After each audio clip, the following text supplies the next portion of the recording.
Hello, welcome, Malcolm. Hello, listeners. My name is Faisal Mahmood. I am a Gestalt individual and group psychotherapist, and I work as a senior lecturer in a university in Birmingham. And I have a guest with me today, Malcolm Parlett. Probably could spend next 2 hours talking about Malcolm and introducing him, but I probably will leave this difficult task for Malcolm to do that himself. Malcolm, who are you? Gosh, I always find this the hardest question of all, because there are so many different ways to answer it. And we don't have in Gestalt a fixed view of the self as like it's that we talk about a flexible, adaptive self, and I'm flexible and adaptive by nature and by long-term habit. So it's always a difficult question. It's like, who am I now? Who am I this day? And what I am, what is long-term, of course, is that I've been involved in Gestalt therapy and the spin-offs from the therapy part of Gestalt into organizational development, education, management training, and so on. And I've been involved since 1975 was my very first introduction to Gestalt. So it's like a long time. And so that my life and my Gestalt life are completely mixed up and contributory to each other. So I've affected through my being, through my particular developmental lacunae, etc. I've done imported my strengths and my weaknesses, in a sense, into Gestalt.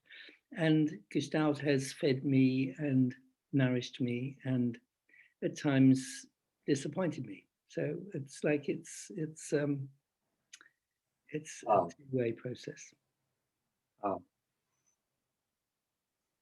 agree. This is a difficult question. I think I kind of, when I introduce myself, I probably use a more rehearsed statement and define myself in these kind of settings as my kind of a job role. And yes. And find that easier sometimes hide behind those roles in these kind of settings that a sentence to describe myself. I could do that if you would like me to. But I mean, the biggest thing probably I've done in the Gestalt world was to be the founding editor of the British Gestalt Journal for 15 years. And that put me into a position of considerable responsibility and influence in a way, because I got to meet everybody. I used to go to every conference. I used to edit very senior people's work, and sometimes having quite complicated interactions around that. I mean, there were so many dimensions to it. An extraordinary opportunity to get really into the nitty-gritty of Gestalt, and I did. And then I founded Gestalt Southwest and co-founded GPTI and a few other things. Yes. Well, Malcolm, we decided to meet up today and for me to interview you about your concept of whole intelligence. But before we go there, I think something that got my attention in your description of yourself. What do you like about Gestalt? What do I like about Gestalt?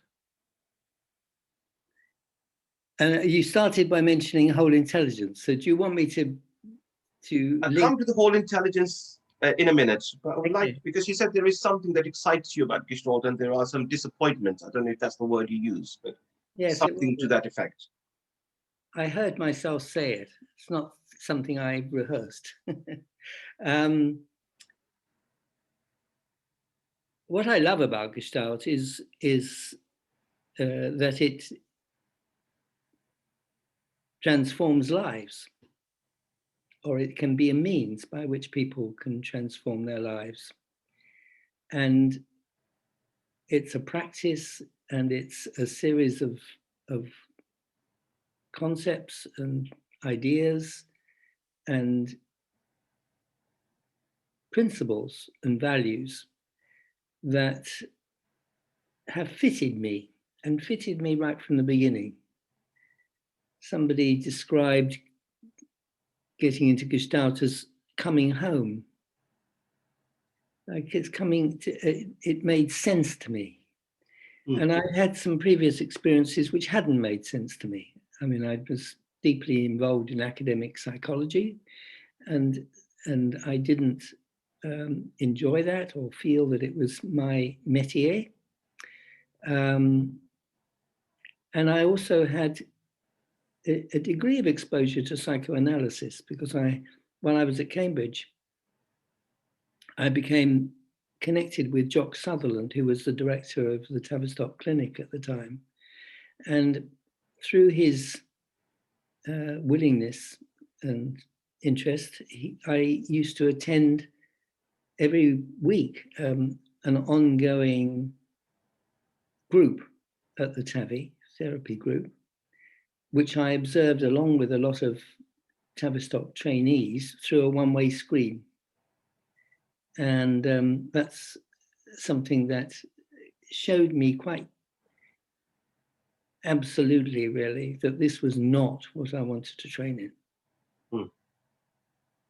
Could go into that, but that was a turning point. How did you find Gestalt? I mean, not that how did you find Gestalt in a way that if you liked it in your first experience, but was that an accident or coincident or? By accident, really. I was consulting for a group of colleges in the Midwest, and they had a faculty development program on one summer, some sort of summer school. And one of the key members of the organizing committee had done a Gestalt training at Cleveland, and he arranged a workshop to be included in this summer school, along with, it stood out like a sore thumb. It was completely different from all the other things that were stodgily educational. So I gravitated towards it, supposedly to sort of sit at the back and observe, as I was doing with other bits of the program. I was a consultant, and I was consultant to the organizers. And of course, I couldn't just observe Gestalt, you can't. So I was in the room, so I was part of it. And that began what felt like a love affair, really, which turned into a marriage, and a lifelong marriage to this discipline, to this body of thought and practice. Wow. And just like any other marriage, is full of love and excitement and fights and anger, and yeah, some of that leads to my other part, disappointments.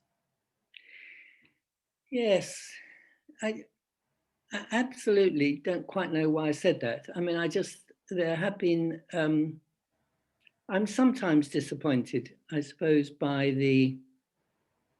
I'm certainly disappointed by the fact that Gestaltists are pretty hopeless at getting on with each other in terms of collaborating between institutes and building connections that way,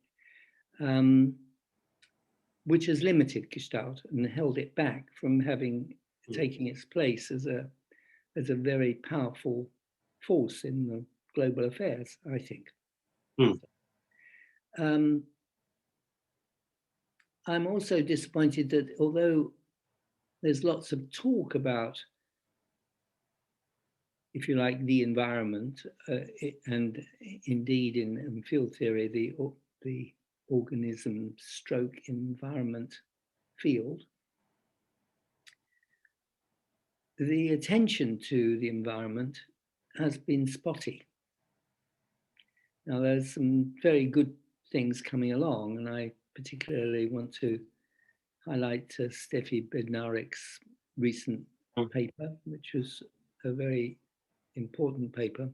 But in a way, Gestalt should have been, I think, much more in the Goodman tradition of social action and political involvement and ecological thinking and so on than it has been.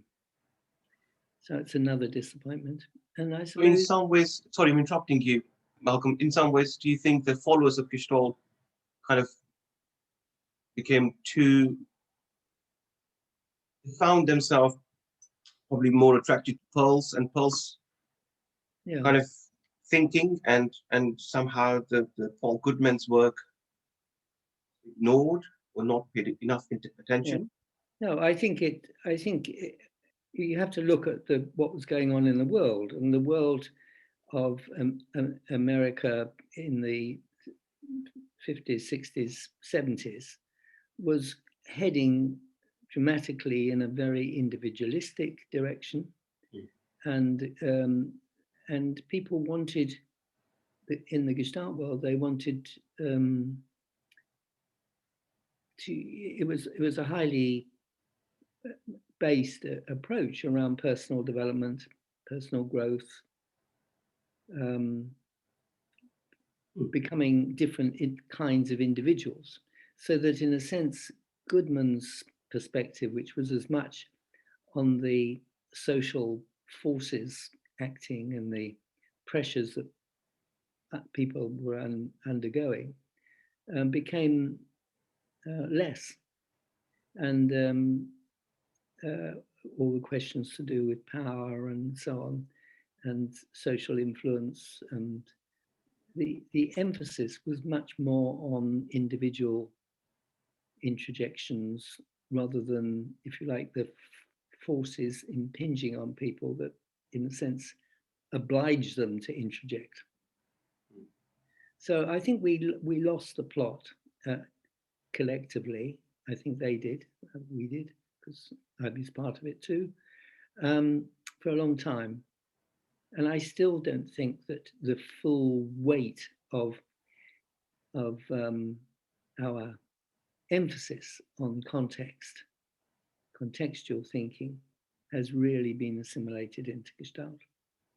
We're still individualistic.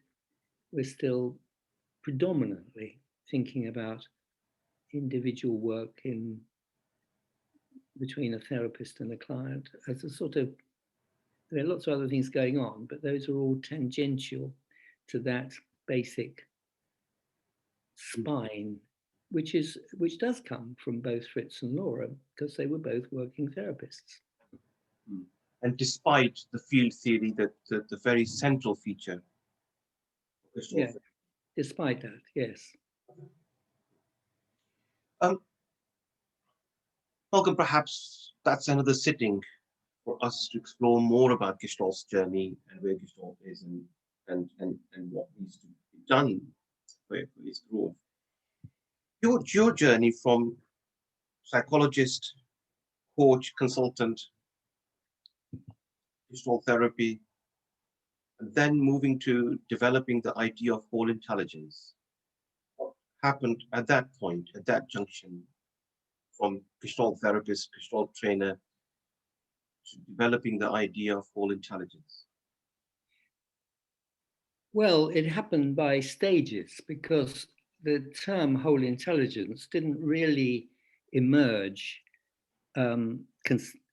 into consistent use until about 2014, when I was quite late on in writing the book Future Sense, when whole intelligence really surfaced, and subsequently has grown and grown in terms of conceptual significance for me and for a number of others.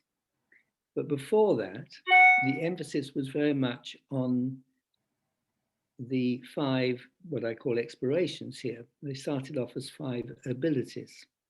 And those go back until, well, 1998, probably, round about then. So they go back a long way in terms of my thinking. And I describe in the book, I think, or maybe I didn't, I'm not sure, how they came to me. I just woke up. You make a reference in your chapter to a client. You use a client, and you make a link with those the emerging of those thoughts. Yes, that's a little bit of a device, because I had, in some sense, thought before that case study was developed and written up. But where the ideas originated from originally was I was interested in what happened to people as they underwent Gestalt training. I was very actively training at that time. And people developed and changed. And I was interested in, well, what were these changes? And then I was thinking about this, and then one morning I woke up, and this literally happened. I woke up and wrote down on a piece of paper, responding, interrelating, embodying, self-recognizing, and experimenting. And it was literally, it was like I was just writing down something that was in my head, which I thought was, I just play with and whatever. And then, in fact, they are still the dimensions which I'm still interested in, and which carry, I think, a great deal of freight. They're very, very important points. And so that was how it began. And as I developed those ideas and wrote about them, I was moving towards what happened in 2014, which was, well, what are all these together? What do they represent? And I'd had ideas of terms like holistic competence or all-round capabilities, or whatever, lots of both holistic sort of notions, but also something like a competence. And then I can't remember the exact moment when whole intelligence popped up, but it was an idea which suddenly seemed a good summation. And so I went with it. I want to locate the concept of whole intelligence. Is it a clinical formulation thinking tool for practitioners, either in Gestalt or wider counselling psychotherapy field? Or is it something more bigger and larger than that?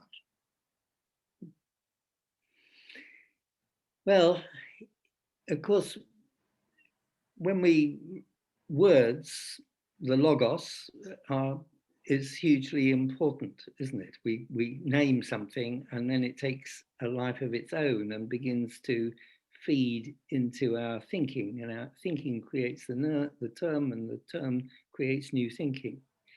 And I think it's been rather like that. But one of the things that I really wanted to capture was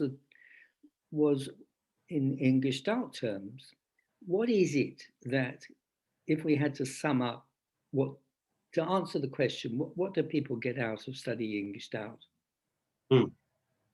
What actually, how do they change? What's learned? And to put this into a capsule is very difficult. And which I've done, is to look through very carefully all the different ways in which people have answered this. And I mean, you can come up with statements like more flexible figure ground formulation, capacity to be more response able of self. There's a number of different ways people make little avenues, but they don't, in a sense, have a one sort of major answer. And my major answer is they develop whole intelligence. They do. It's like the cluster of capabilities which I have formulated and written about seem to me to capture a developmental destination, if you like, at least a trajectory. These are different dimensions of people changing or systems changing, groups changing. Malcolm, how do you describe the word intelligence? My guess is that you're not referring to something intellect per se, or academic intellect, or knowing of something. This is not just a cognitive I'm certainly understanding. I'm talking about knowing and understanding, but I'm not confining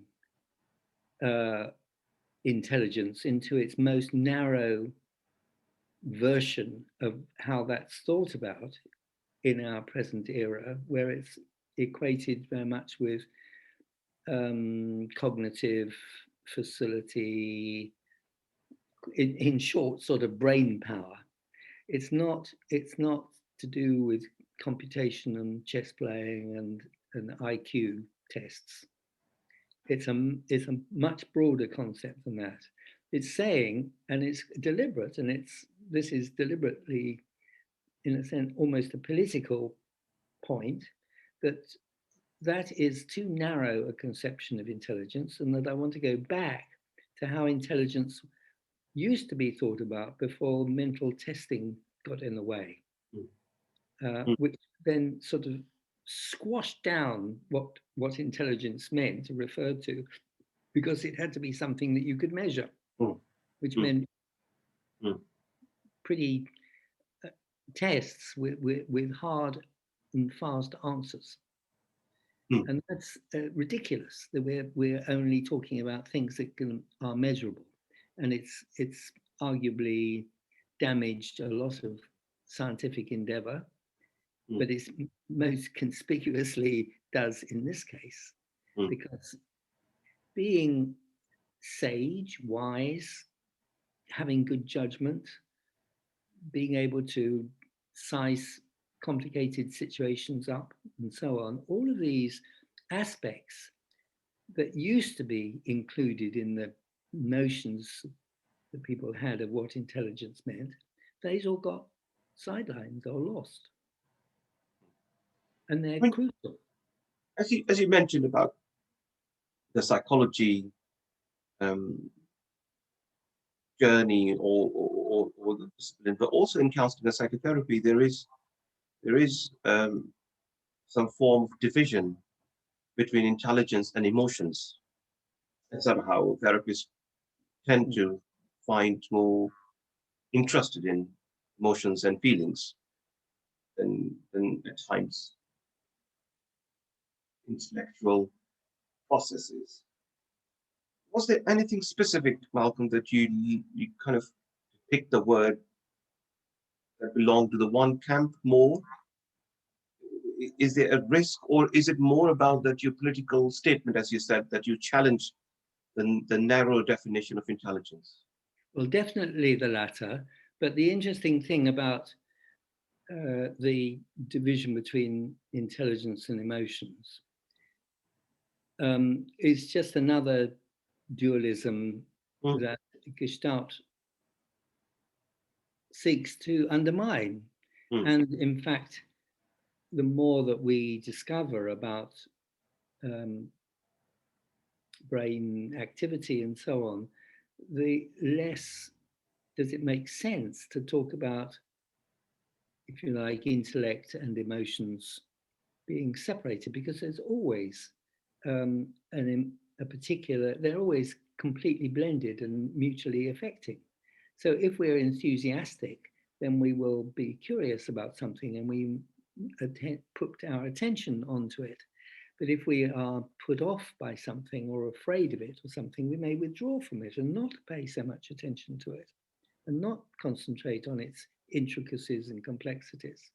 So you cannot divide them in practice.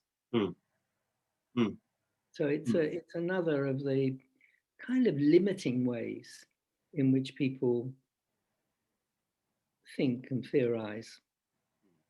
In your book, Malcolm, you make a reference, I think, very early on. I think you chat with somebody, a stranger in a pub, and often that's the place of discovery of some great ideas. That something has to change. Mm. How that led to some of the early thinking of this concept of all intelligence. Is this still a relevant question? Are we? I mean, come to the whole intelligence in a minute, but this idea, this position that something has to change. How figural is it Well, still in your life and in a wider context, the world we live in?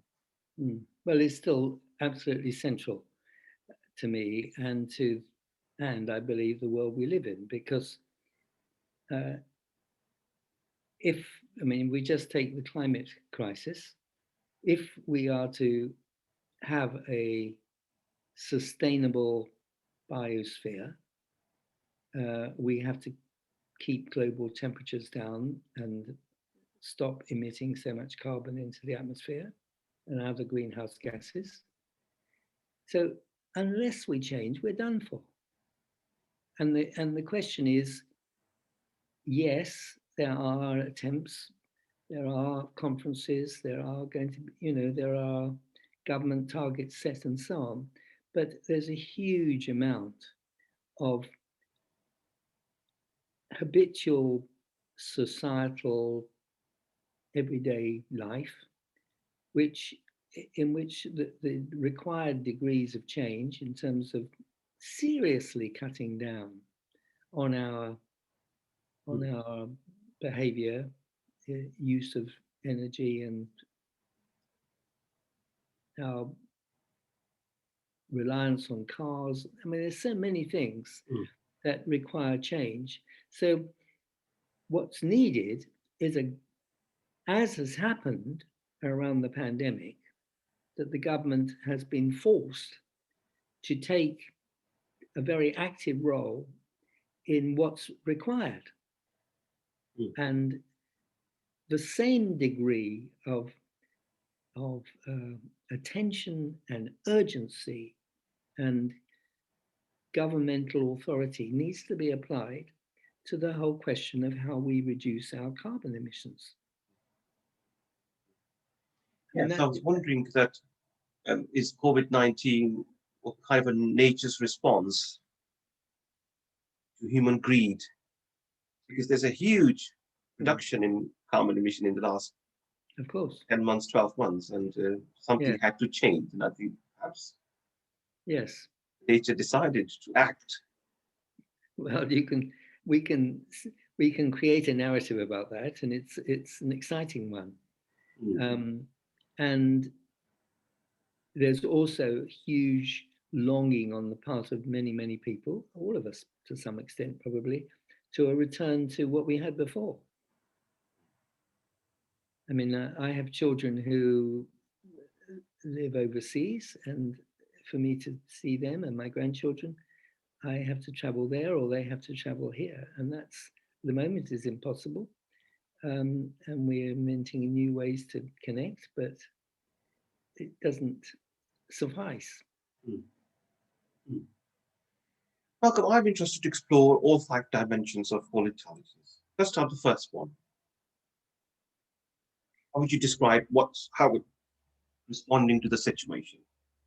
Well, I want to say something about the first. They're not. It tends to be that I talk about responding to the situation first, but it isn't. But sometimes I talk about some of the others first. Ah, that's interesting. So there isn't an order to these, and I want to, because there are different contexts in which I'm talking about them. Oh, what would you pick that if I had asked a question that let's talk about your 5 dimensions? Which one you would have picked now?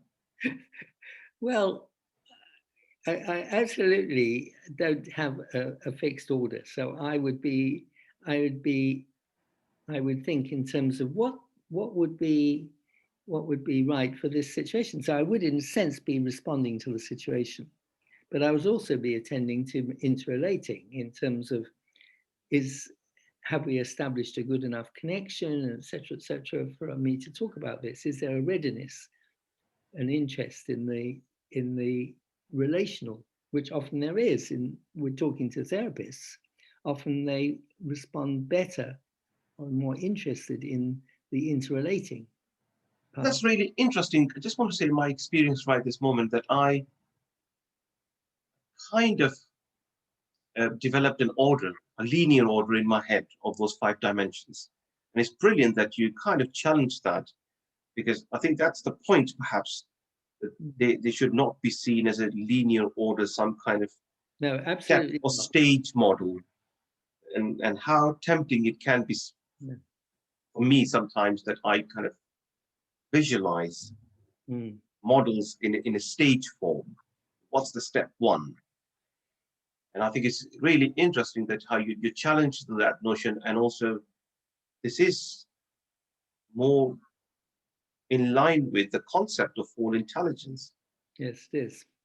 I mean, I could start, and sometimes do, talking about embodying, because this is the most challenging for many, many people in our culture. This is the one where people can often trip up. They think, oh, I know all about this stuff, I don't need to. But then when they learn more about embodying, that is can be quite a shattering realization that they don't understand it, don't live it. Let's talk about embodying. Let's talk about embodying. Well, in Future Sense, my book, I actually talk about how I was shocked when I first realized that I was completely out of touch with my feelings. I could not. It's not to say I didn't sort of have feelings. I knew I got angry and I got scared and I got tearful at times. But I had no sense of being in my body, and I had no sense I had no notion of tuning into my felt sense. It took a long while to develop the sensibility to tune in, as it were, to what my body was telling me and how I was reacting physiologically and experientially, phenomenologically, to a particular encounter or to a particular person or to a particular horizon outside. Yeah. So the discovery that my body was a source of incredible amounts of information that I could tap into and learn from and attend to and honor was something which took a long time, because I was not in any sense embodied. And how can you make a reference to our culture? You said this is more challenging. Well, our culture is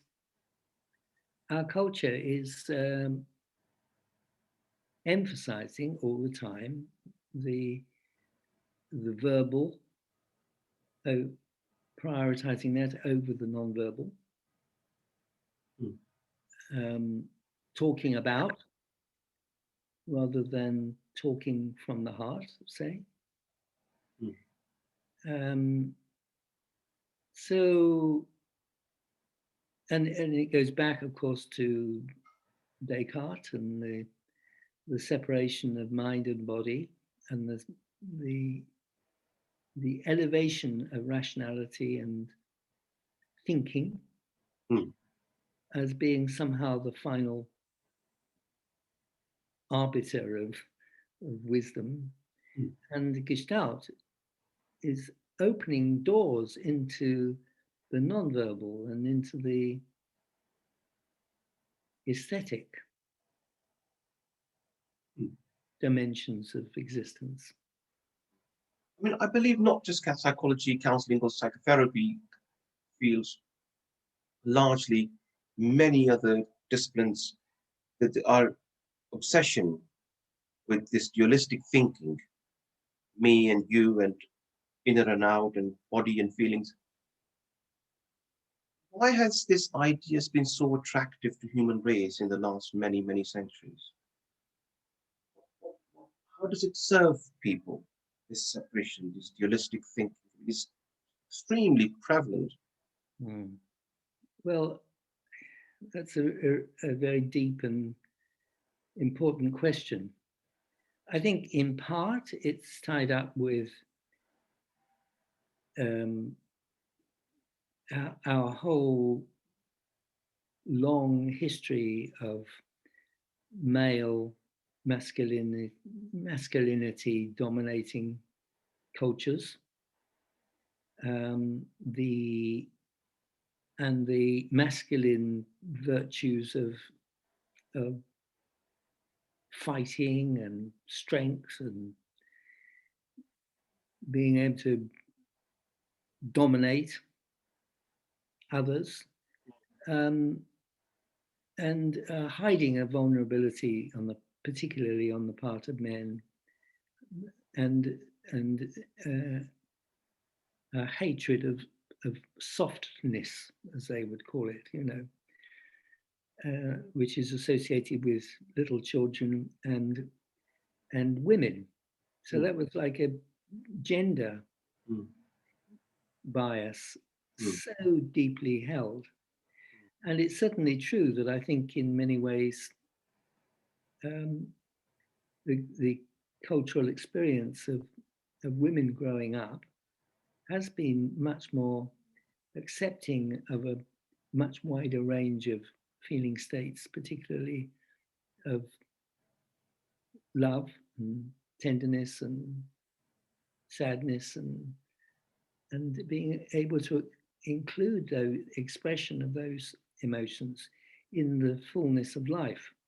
And for men, they've often been, those very qualities have been bullied out of them or socially programmed out of them, so that you have to be kind of tough and you shouldn't cry and you shouldn't tender. What's that? That's for women, girls, sort of rubbish.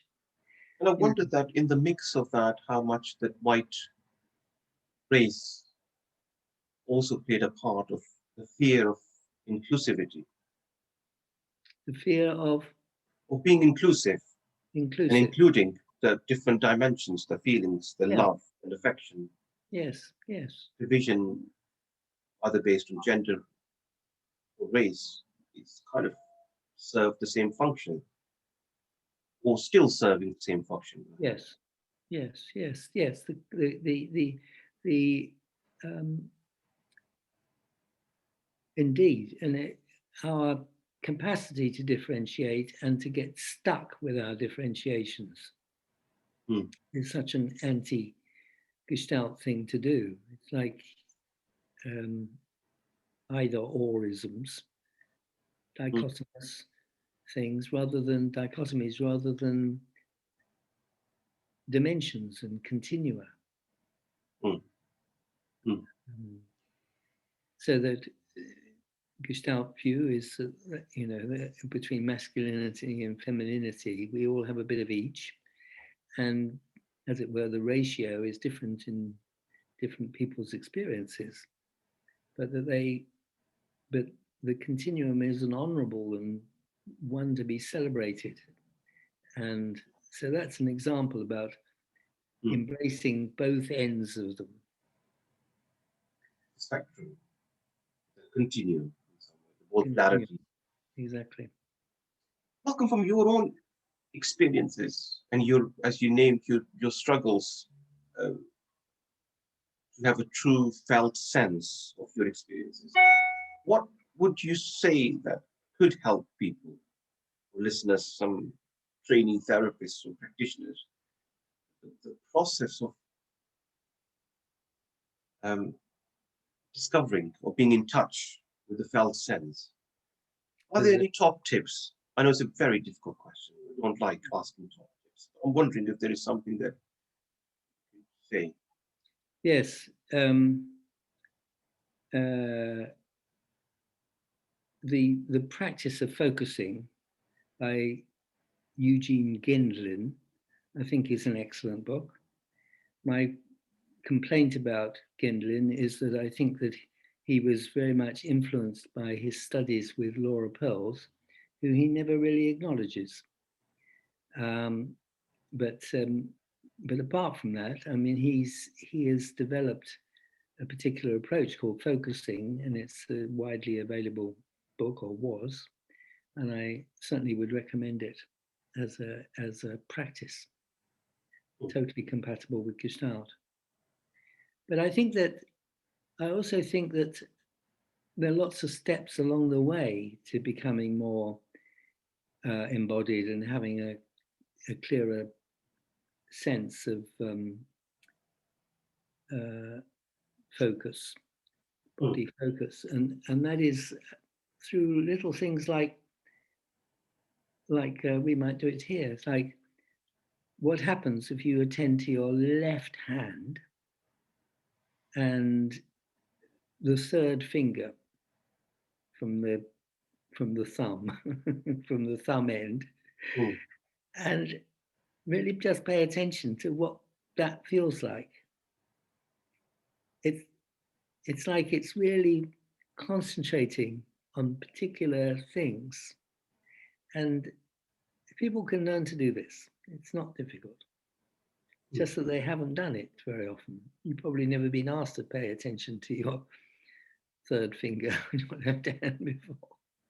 Left hand, third finger from your thumb side. That's the trick. And perhaps we should encourage all schools to start doing from the primary school. Well, there's a man called Tim Logan who is an educator and living in Bordeaux, Englishman, I think, or certainly has been in this country, a Brit anyway. He is very interested in applying the 5 explorations into seeing how they fit in an educational context.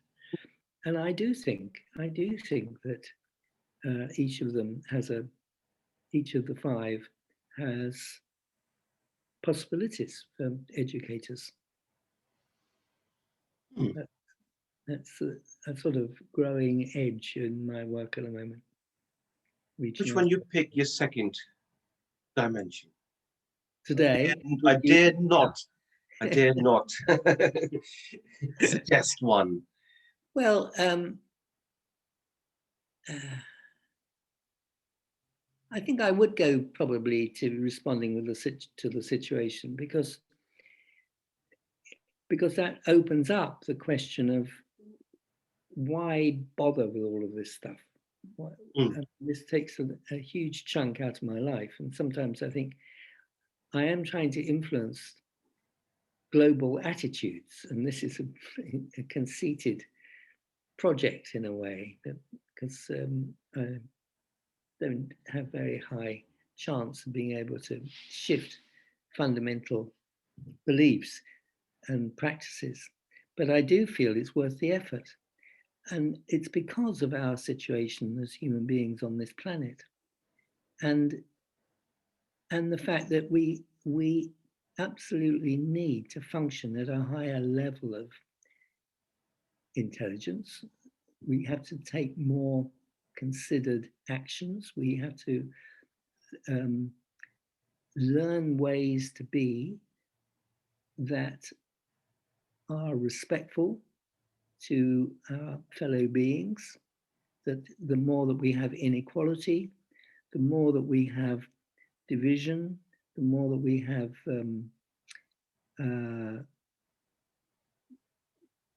confusions of the kind that we've already referred to, the more we are likely to slip into violent conflict and war.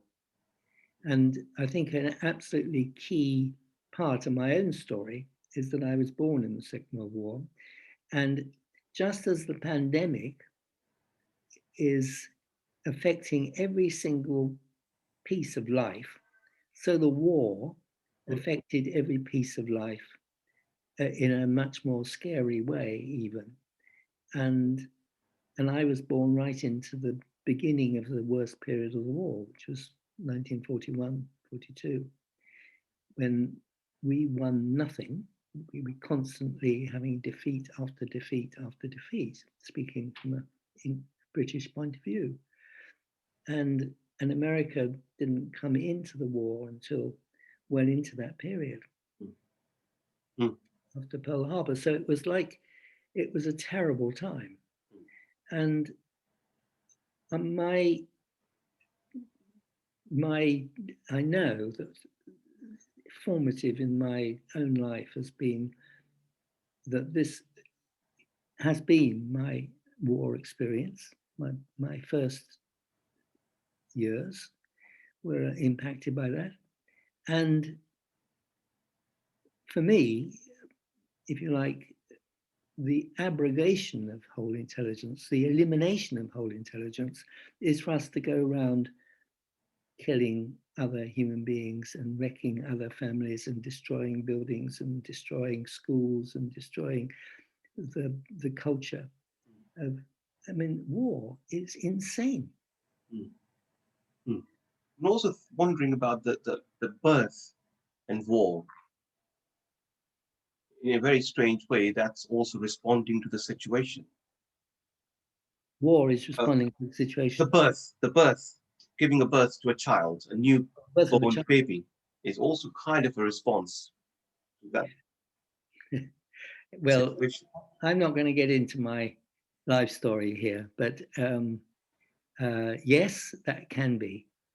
That can be an act of great positive intention and counterintuitively correct in the great scheme of things.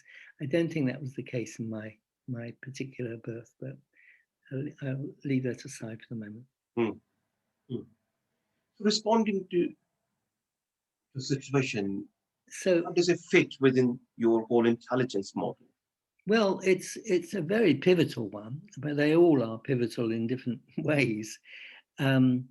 But responding to the situation, it's like, it's in Gestalt, more conventional Gestalt terms, it's being sensitive to the field. It's attending to the what is. It's beginning from that interest. And Gestalt is full of that. It's like attending to the what is in front of us at the moment. This is it.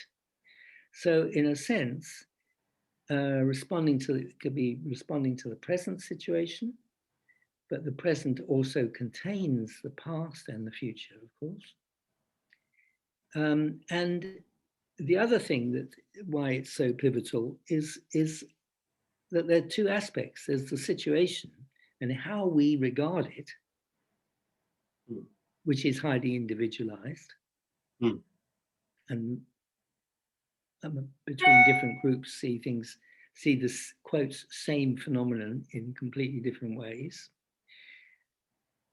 And there's the other side, there's responding to the situation, and the responding is that we will bring to whatever the situation is that we're in that moment, we will bring all of our life experience and our habits, our predilections, our past choices, our fears, everything will enter into the actual way that we respond to the situation.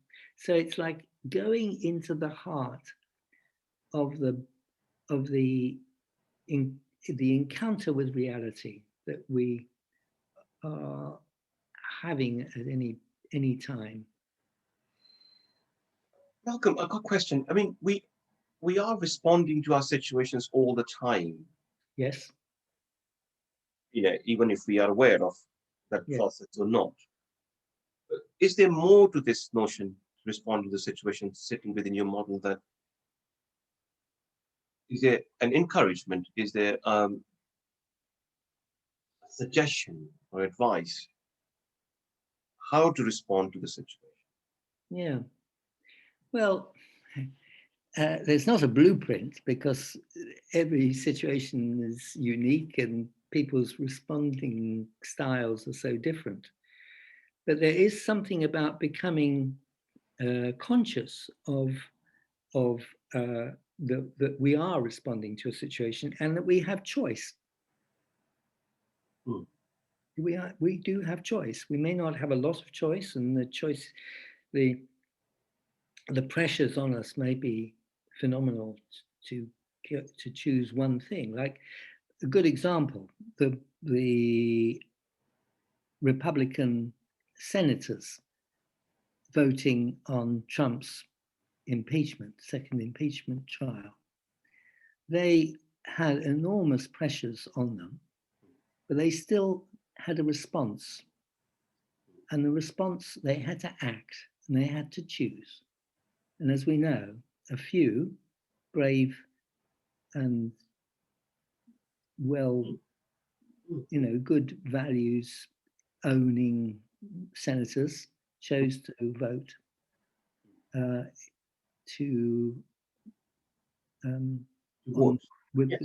so, but others didn't. So it's a reminder of the fact that we always have choice. I mean, that's an extreme case, but we all have choices all the time. So becoming aware of one's choices, it's about becoming more response able. In other words, to recognize the pressures on us, our habitual tendencies or predilections, what we've always done in the past, and do we want to do the same again? And this, if I just continue for a moment, one of the things about the wholeness of the intelligence is that the 5 explorations all support one another. So you never get one really emerging totally on its own. They're all mutually supportive and arrive together. So if we are talking about choosing, if we make a choice that is unusual for us, like if we went according to our internal tram lines, we'd always opt for A rather than B. And if we we choose to go with B, we're into the realm of experimenting. It's one of the other 5. That's very natural to move to the 3rd one. All right. So yes, and that does intimately tie up with responding to the situation, but it's present throughout the different 5, because we are always poised in a sense between what is familiar to us, known, feels easy, feels grounded, supportive, etc., and what is unusual, dangerous, opening new doors, excitingly different. So this difference, familiarity, balance is the central to how we experiment, because we're always experimenting. Just as you said, we're always responding to a situation. We're always experimenting. I have to stop you just for a moment, Malcolm. I think within the Gestalt community, we probably understand the term experimenting and more familiar with this concept. The larger kind of circle of people or audiences, it's not the very familiar concept. How do you describe experimenting in the simplest way? People who are not familiar with this concept. Well, it is about the balancing of what is different from what we normally do. It's like it's extending, it's going to the edge of what is familiar and going into the realm of the unfamiliar. It's crossing the familiarity boundary into something which is maybe just a minor variant, no big deal, but sometimes it can be life-changing, as it will be for those senators. Some are going to deeply regret it when they read the history books. So within Gestalt, we're not referring to a very strict experimental psychology based experiments that will have a controlled environment and introducing, a variant or variable to see the impact. No, I'm talking about this as an active, lived phenomenon that we are doing all the time. In fact, you could argue, I do argue at times, that the whole emphasis on the present-centeredness, which is so central to Gestalt, we are experimenting every moment because we don't know what's going to happen next. That movement between the now and the next is so important in the unfolding of Gestalt process. Can I say that this is, in a simplest plain English, that this is trying something different? But having said that, I mean, I certainly had the thought that I had a voice, a memory that I remember mentioning something like this to Gay Houston, and she didn't like my phrase of trying. No. And I can't remember what she suggested. So I only remember being told off. It's interesting. But is it trying something different? Well, it's not. I mean, there's also a silly little expression that trying is lying. Yes. It's about recognizing that we are habitual animals. We have all sorts of things that we customarily do, from everything from the way we drink a cup of coffee to the way that we make love, or that we engage in an argument, or that we pray, or whatever it is. We have particular ways of doing things that tend to be more habitual. And if they're so habitual and so commonplace, we take them for granted. We are operating on automatic. We can also interrupt that process and notice what we're doing, and again be ready to make a choice, and to extend our, if you like, our repertoire of what's normal by taking a little step into doing something different. What's it like? I mean, like recently, I started having a shower and using a much bigger towel than I usually do. And when I started, I thought, oh God, it's so big, and it's a sort of bath towel size. I don't like this. I can't really really scrub myself over with this, you see. And I kept it going for a few days. And then I noticed that actually I quite liked it. So here was a way in which I extended my repertoire. In just an ordinary bit of human activity. Is there almost always kind of an ingredient of an experiment that you might experience some oddness, some strangeness, some perhaps discomfort?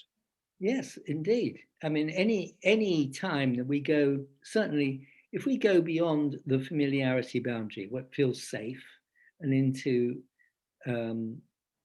the realm of out of our comfort zone. The comfort zone is the sort of safe area where we know what's going on, and we start doing something different and pushing ourselves, or being placed in a new situation. We feel vulnerable, and arguably there's a little element of shame comes in, because we are without the usual supports that we expect. So that, and the more that we go, if we take a very big risk, we can feel terribly exposed. And it's very easy. I mean, this is what happened a lot in early days of Gestalt, that people were encouraged to take very big risks in terms of confronting their mother or whatever it was.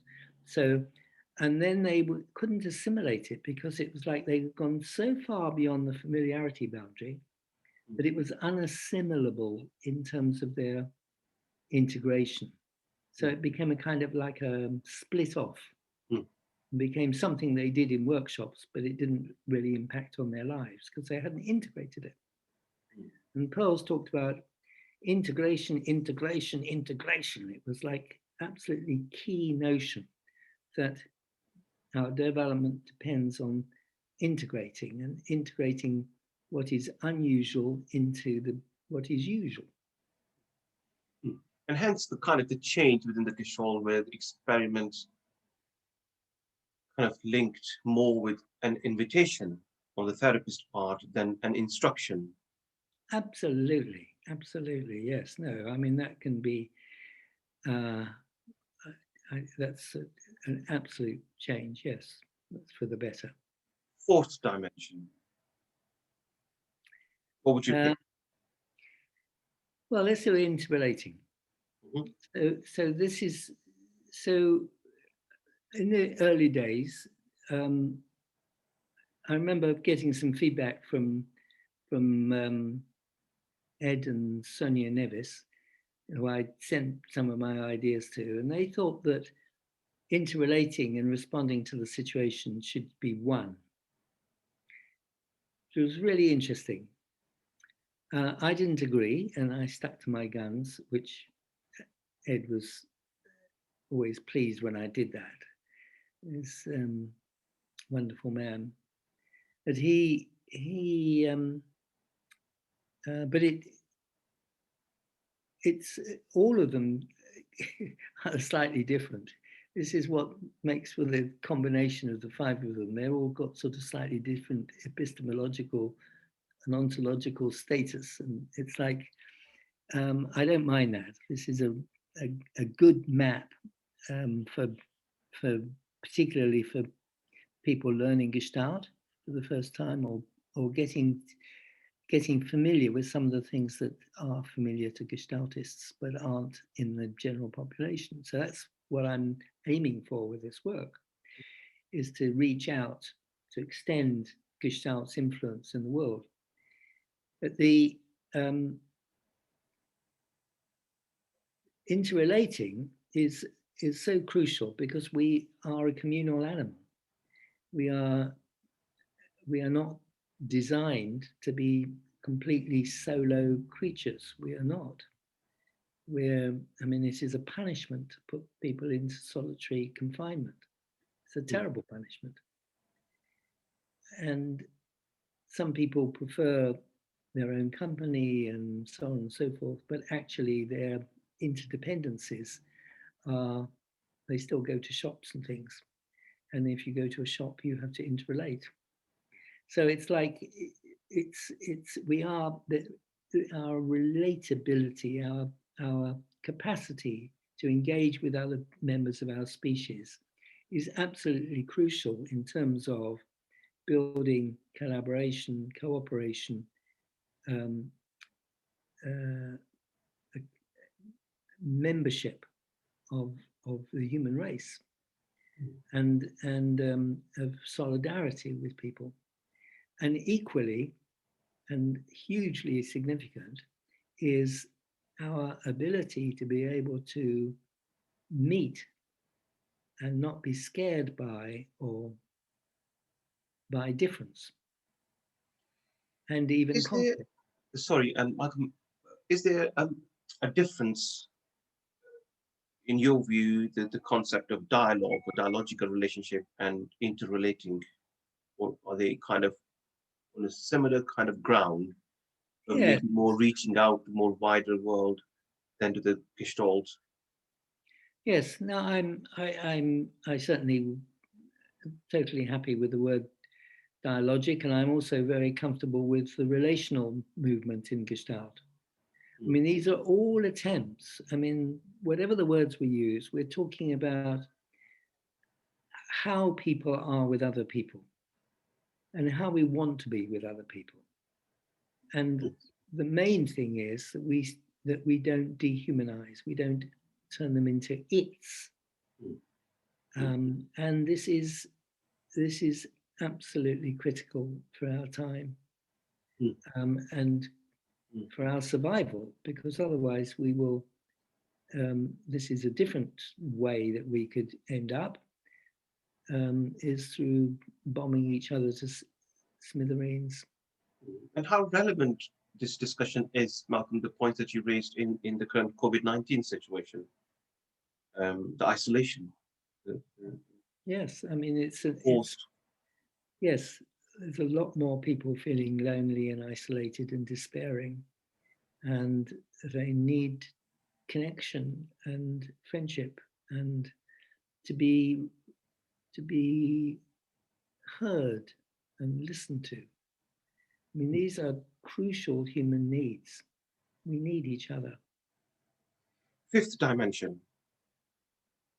Well, the last one is self-recognizing, which is more than just becoming more aware. It's also registering our patterns and our histories and how we've come to be the people we are, and it also includes the notion of appreciating other people's feedback to us, and to growing a sense of having a narrative, a life narrative and a self narrative, like who we are, and being comfortable with this. It is the sort of personality function in Post-Heffeline and Goodman terms. It includes that, and again, we need to remember that these different dimensions of whole intelligence relate to groups and organizations as well as to individuals, families and communities. Any human system in existence, these apply to, so that we could ask, what is our village's capacity to recognize itself accurately, or what does our organization need to take on board from the feedback it's getting from its stakeholders?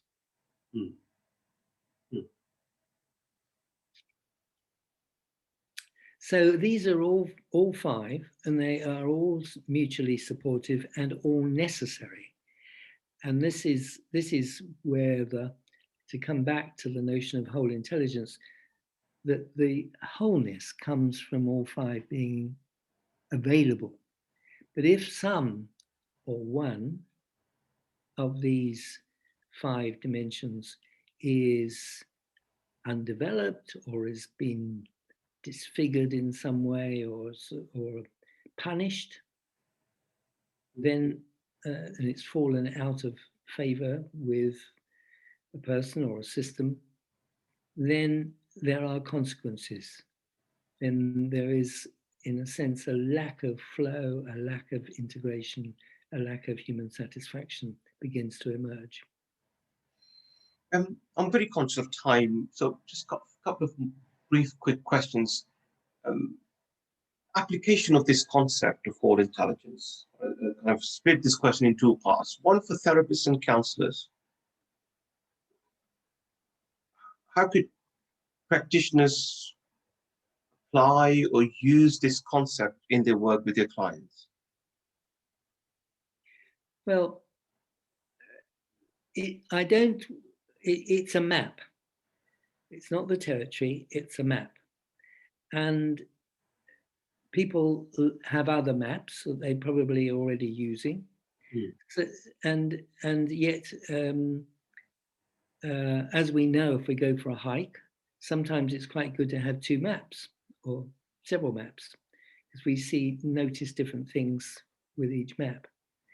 And I have found, and lots of other people now find, it's very useful after, say, a therapy session or a supervision group or something, to sit down and say, did we do all five?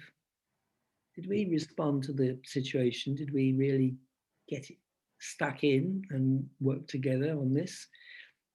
Were we interrelating well? Yes, not bad. But I don't know, it was a little bit of a sort of edgy feel that didn't really, we weren't totally relaxed with each other. And were we embodied? Well, I don't know. We had lots of ideas floating around, but hardly anybody was expressing their feelings. Were we experimenting? Did we take some risks? Yeah, we definitely did that. We definitely did that. And self-recognizing, did we really look at what was going on? No, we didn't really do that. We didn't attend to our process. We didn't come at the end of the session and really check in with each other about how we found it. So it's like it's a checklist. It can be a checklist and a very useful one. And the second part of the question, the wider kind of context, like you've made a reference, somebody thinking and applying this model of thinking to education system, organizational settings, or wider settings. It is a slightly different kind of context than the therapy context. Yes. So, sorry, I haven't quite got the question. I mean, the application of this model to the wider context. Oh, yes. Well, absolutely. I think its strength lies in the fact that it can be applied all over the place, and and we're currently writing a Whole Intelligence Manifesto to emphasize this, because my sense is that it's if the ideas are understood, and if it prompts questions in particular directions, then it has a usefulness for any human system and any process of the human system. So it's in a sense, it's a theoretical outlook. I mean, it's developing ideas, but the ideas, like I hope that the best ideas are grounded in practice and insight into how human beings function and how we function together. And it's all, in a sense, a map that I've derived as a Gestaltist. But it is different from the usual maps that Gestalt teaches. Now there are one or two places that are beginning to, particularly for beginners, to use this as a map to get them into practicing on broadly the right lines, and then they can learn some more of the subtleties and things of canonical Gestalt training. I'm conscious of time, Malcolm. My final question. Reading your book, Future Sense, I have this sense that certainly at early stages, you kind of make a reference to searching, looking for, yearning, perhaps. Is this process still ongoing for you? Absolutely. Yes, I think so. I mean, this is another big subject, Faisal, but I mean, my own journey, my own personal journey has been about growing up as an adult, I sometimes call it. In fact, I nearly titled my book Growing Up as an Adult. It's about, and I'm still growing up, and I still have a lot to learn, and I can make terrible mistakes and do bad things, and I can fall short of my own best values. And there's learning and searching and discovering, and it's a spiritual journey as much as anything. That's perhaps I wanted to say that I would like to sit down with you again, Malcolm, and explore those dimensions of your experiences. And there's something about you, Malcolm, the way you speak and you talk. You just sit here and listen all day. Well, Malcolm, thank you, really, thank you very much for your time. Is there anything else you want to say before we start? Well, I mean, what you've just done is to say it's good to sit and listen and so on, but you've been an absolutely crucial part of it because you can't not be. And so it is a dialogue. You quite use that word, but we are relating together and co-influencing each other. So I can be more articulate around somebody like you than I can be with other people that I can think of. You know, so it's like it's co-created, and I really appreciate you asking me, and I'm definitely up for talking more. Thank you very much, Malcolm. Bye-bye. Bye-bye.